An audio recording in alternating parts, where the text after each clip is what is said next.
going. And incomplete. Juggle. Intercepted. Androschuk. Offense will get the ball back. I have never seen a comeback like this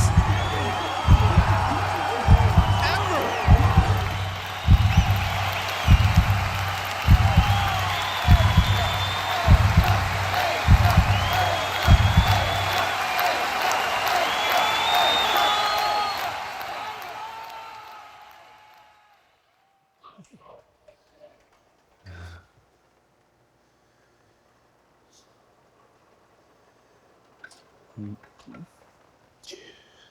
So there's two things that you got to know about me. The first thing is that yes, I am in fact in a wheelchair. I'm not a part of the chair. I'm a man who sits in the chair. And the second thing that you got to know about me is that when you came into the room, you may have noticed that I was wearing one damn good-looking smile. Now, I don't wear the smile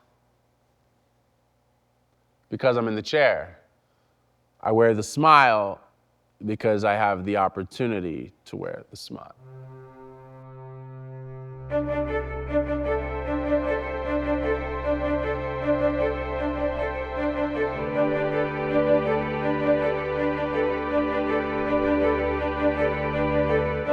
When I had my accident in 2006, it's crazy to think that little things in a day like that happen. We started wrestling just not as, like Zach and I, we started wrestling and just messing around, not to, like I've said before, not to hurt each other, but, we're just horsing around. Just buddies, horse playing, and just an unfortunate turn of events, kind of a bad accident, had an awkward fall. And then it was at Victoria Hospital where my dad was there, my mom was there.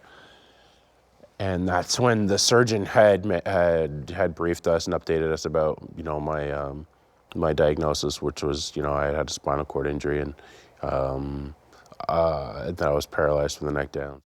Definitely a very sad time and a very big moment over both of our lives, and you just kind of you always have that in the back of your mind. And I think how strong Dan's been, and he's kind of turned a bad thing into a very powerful guy. That's kind of been made it a lot easier on me to kind of be able to kind of use those things as motivation for later on. That's honestly what went through my mind, is that there's got to be a reason for this. And one of the things that would come up often, there was a teacher. He said that I believe something like this can only happen to certain people because it was designed to happen to certain people. And hearing that is kind of messed up. You know what I mean? It's like, yo, man, like, you're tripping. That's a messed up thing. You know what I mean? That's messed up to say to somebody. But the reason behind it is that I believe I was made for this. You know what I mean? I believe I was made to do this and not to stay like this, but to get through it. After going through what I went through from, at the time, 2006 to 2000 and 2011, I finally had a reason to want to actually get up in front of the stage and, do this and just remind kids about how life isn't over when bad shit happens to you. Like, your life can literally turn upside down, so to speak, and you'll be all right, that you can find a way to bounce back. So go ahead, the floor is yours, guys. All right, cool. Yes? You said you became this way because you and your friend Zach were messing around. Yes. In the beginning, were you angry at your friend Zach? And how did you keep your friendship? When they ask that question, it introduces another verse to the story, which is what he went through, he was able to get through, but we had to kind of do it together, right? Yeah, it was an important time, and people were there for me. I would go up, I think it was every Wednesday I would go up and see Dan in London. And I remember we were reading a book, we were reading Tuesdays with Maury at that same time, and which is basically, it's a really sad book. We were reading it with Mr. Saint-Amand, and it's basically about a guy who has ALS, and it was Tuesdays with Maury, and every time this guy would go visit Maury, and it was kind of his progression and just how much he would learn from Maury every Tuesday. And so it sounds a bit hokey, but I think it was Wednesdays when I go up and see Dan, or it might have been Mondays, but I just remember having that my weekly visit with Dan to learn something from Dan type of thing. And so that, and all the people there that supported me to go through that. You know, we kept in touch, kind of encouraging each other to go through what we were going through, right?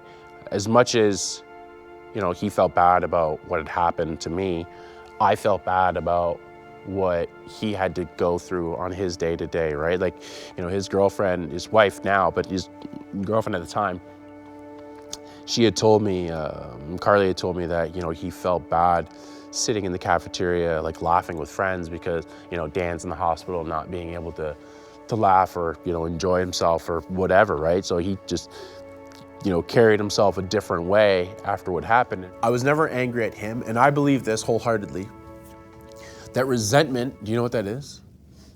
Resentment is the only thing in life you give up on. You want me to say that again? Resentment is the only thing in life you give up on. Why? Because you can't do anything with it. It is dead weight. I can do as much with resentment as I can with my legs right now. You know, don't worry, you gotta go do what you gotta do, right? You know, you gotta live your life kind of thing. And like I said, I've always encouraged him. And then, you know, when he was deciding on whether to go back to Guelph for a final fifth year, rather than go to med school immediately, I told him, well, if you're talking about another opportunity, one final opportunity to step on the football field, what do you think I would decide? And they did it, and you know, they were able to go to the Yates Cup that same year when they did it, and you know, I was proud of him for making that decision. And We'll have to look at that again. Fumble on the play, recovered, touchdown, Guelph! The Griffins have won! you know, shortly after that, he asked me if I could be the MC at his wedding, which was an absolute honor, right?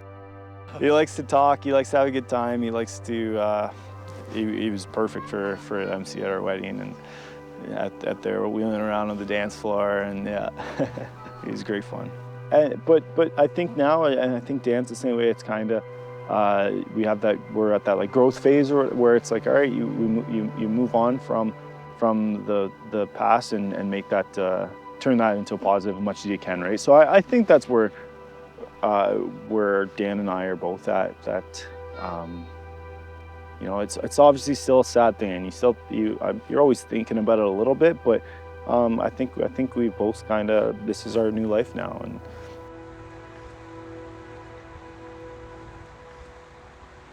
I have thought about, you know, where I would be. I don't invest too much into that, but into things that I don't have, but I was grooming myself to be a professional athlete, right? Like I wanted to play pro ball, and not getting that opportunity, not getting that shot, you know, it hurt.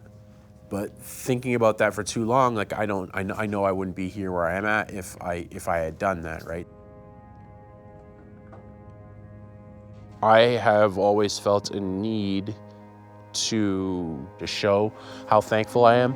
I had an idea that for my 10-year anniversary of my accident, I was going to put on a campaign to raise money, but for a need that I believe that was, you know, community felt, which was mental health and addictions services. 4 block parties later, this past year, we achieved that goal.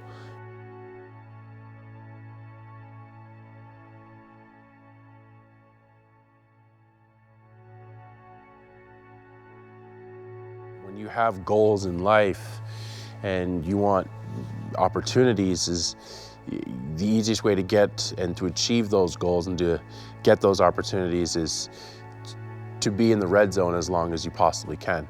And the red zone is the 20 yards right in front of the end zone. So if the goal is the end zone, the red zone is where you want to be, right? So you have to be doing everything possible to get to the red zone. And then once you're in the red zone, your chances of getting in the end zone are statistically speaking, according to football, are higher to get a touchdown. So your percentage of getting a touchdown goes up once you get to the red zone.